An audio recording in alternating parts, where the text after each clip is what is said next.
ഭൂമി. ജീവൻ നിലനിൽക്കുന്നതിനാവശ്യമായ എല്ലാ ചുറ്റുപാടുകളുമുള്ള ഗ്രഹം ഭൂമി. ഭൂമിയുടെ പ്രായം ഏതാണ്ട് 4600 ദശലക്ഷ വർഷം. ഭൂമിയുടെ ഏറ്റവും അടുത്ത വായുമണ്ഡലം ട്രോപ്പോസ്ഫിയർ. ട്രോപ്പോസ്ഫിയറിന് മുകളിലുള്ള വായുമണ്ഡലം സ്ട്രാറ്റോസ്ഫിയർ. ഭൂമി അതിന്റെ അച്ചുതണ്ടിൽ ചുറ്റുന്നതിനെ എന്താണ് പറയുന്നത്? ഭൂഭ്രമണം. ഭൂമിയുടെ ഏത് ഭാഗത്താണ് എല്ലായ്പ്പോഴും രാത്രിയും പകലും തുല്യമായിട്ടുള്ളത്? ഭൂമധ്യരേഖയുടെ ഭാഗത്ത്. ഭൂമിയുടെ ഉപരിതലത്തിന്റെ വലിപ്പം എത്രയാണ്? ഏതാണ്ട് 500 കോടി സ്ക്വയർ കിലോമീറ്റർ. ഭൂമിയുടെ ആകെയുള്ള ഉപരിതലത്തിൽ എത്ര ശതമാനം പ്രദേശം വെള്ളം നിറഞ്ഞതാണ്? 71%. 4 വശവും വെള്ളത്താൽ ചുറ്റപ്പെട്ട ഭൂമിയെ എന്താണ് പറയുന്നത്? ദ്വീപ്. ഭൂമിയുടെ ഉദ്ഭവം ഏതിൽ നിന്നാണെന്ന് കണക്കാക്കപ്പെടുന്നു?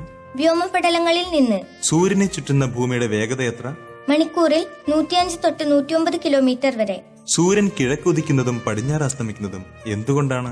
ഭൂമി കറങ്ങുന്നത് കൊണ്ട്. ഭൂമധ്യരേഖയിൽ താഴ്ന്ന മർദ്ദമുള്ളതിനാൽ അവിടെ എന്താണ് സംഭവിക്കുന്നത്? അത്യുഷ്ണം ഉണ്ടാകുന്നു. ഭൂമിയുടെ അച്ചുതണ്ടിന്റെ ചെരിവ് എത്രയാണ്? 23.5 ഡിഗ്രി.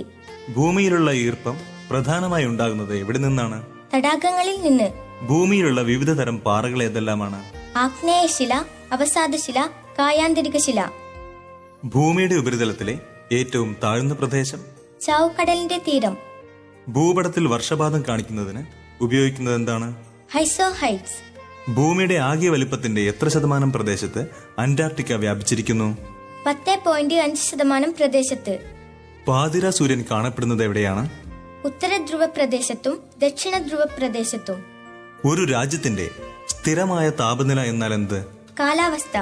ഭൂമി അതിന്റെ അച്ചുതണ്ടിൽ എവിടെ നിന്ന് എങ്ങോട്ടാണ് കറങ്ങുന്നത്? പടിഞ്ഞാറു നിന്ന് കിഴക്കോട്ട്. വർഷത്തിൽ ഒരിക്കലും മഞ്ഞൊരുകാത്ത പ്രദേശത്തെ എന്താണ് പറയുന്നത്? ഹിമപ്രാന്തം.